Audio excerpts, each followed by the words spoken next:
credit repair hacks nobody wants to share with you for free? I've got you. This is part 10 of the 25-part series where we are talking about credit repair secrets nobody is going to tell you. My name is Credit Coach Nicole Scott. If you haven't by now, make sure that you have subscribed to the channel. Give me a huge thumbs up. Most importantly, watch all of the videos in the playlist below. I have tagged it for you guys so you can learn all of the secrets, hacks, and everything that people are charging you thousands of dollars to join their program or do this and that to learn. Not over here. There is no gatekeeping. I am exposing these hoes. Nonetheless, in part 10 of today's video, we are talking about the statute of limitations, and that is with debt, of course. The statute of limitations is basically the time clock that creditors have to sue you in court. And this is really important information because a lot of people, again, misunderstand this information, and a lot of times they don't pay attention to this type of information. But every state is different. So what I've done inside of this guide here is give you a breakdown, and I've included all of the different states and the statute of limitation for each state. So for those of you that watch my videos and are familiar with me, you know I'm here in California, the good old West Coast, where everything is an arm and a leg, and we have to work 5 jobs, 10 side hustles. But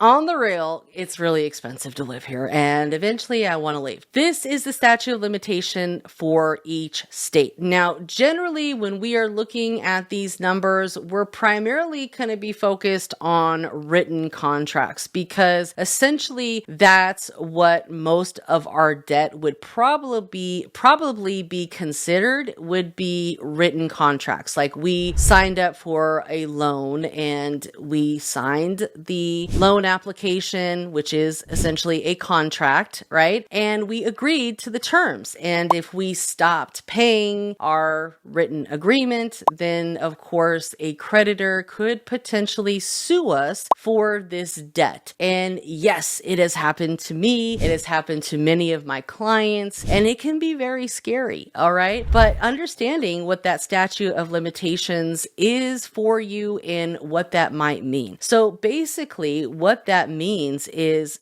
and I've put that all here in the guide for you guys. So when does the statute of limitations on debt actually begin? Well, that's a great question. And of course, I put that all here in the guide for you. And there is a link below to purchase this guide. If you are a part of the credit community, you'll have access to this guide along with all of the replays. And I have left the link below to join the community, guys. Now is a great time because prices are going up. Yes, they are. And not everyone is going to have access in the near future. So join now, and I will give you a special bonus from joining. If you mention that you watch the 25-part series on YouTube about the credit repair secrets, I will give you access to all of my courses as well, lifetime access there.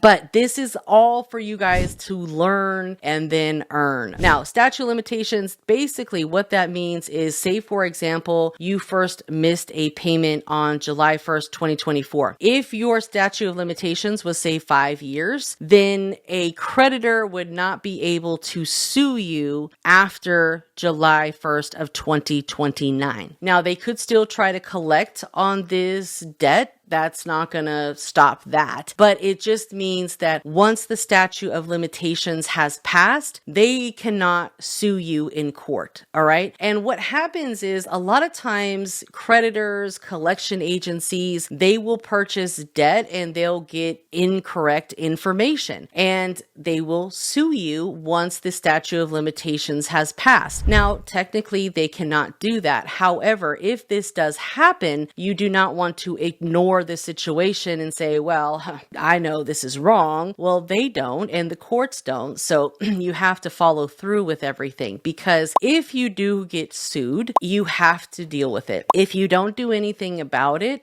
it's not going to end well for you. If you get sued, if you get served, and it's for debt, you have to show up. If you don't show up to the court, they're going to get what's called a default judgment. So the collection agency is going to win by default because you weren't there to protect yourself. All right. So please pay attention to these things, open them, read them, provide the information that is requested. And many times people can beat these cases because they don't have a correct information. And, it's honestly very easy to do because this is what these collection companies do. They just sue people to scare them into paying. And a lot of times they end up winning because consumers just don't show up to court. They think, well, I don't want to deal with it for whatever reason. I've got to work. I've got this. No, you need to deal with it or else you're going to lose by default. Okay. Make sure that you understand what these look like for your state because every state is different based on written contracts, oral contracts, promissory notes, and opened-end accounts. Like I said, most of the time we're kind of going to be focused on like written contracts, but in some states, like for example, Illinois, the statute of limitations is 10 years, Kentucky, 15 years. So, every state is a little bit different, but for the states like California, Pennsylvania that are 4 years, Texas is 4 years.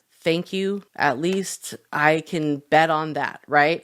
Because some of this stuff is just ridiculous. Like 20 years? Are you freaking serious? Like that should be illegal, right? Knowing this information, being empowered to be educated on this type of information is half of the battle. Because guys, this is how collection agencies are able to take advantage of consumers and literally scare them into paying, even though the data is inaccurate. Right? The amounts cannot be verified. Now, if you are like, hey, I know this debt is mine, I just want to pay it, right? Because it's going to make your credit profile better. There's nothing bad about paying old debt. And I actually recommend that you do pay it because it's not going to just go away. And once you get past the statute of limitations, all that means is they can't sue you for the debt any longer, but they can still collect on it. They can still report it, right? In the last video, part 9, we talked about the difference between the date of first delinquency and the DOLA date, which is the date of last activity. A lot of people mix that up, but that's really where your time clock starts. The first time that you became delinquent on an account that caused it to charge off or go south, that's when your time clock starts to ticken, right? Same thing here. The first time that you became delinquent,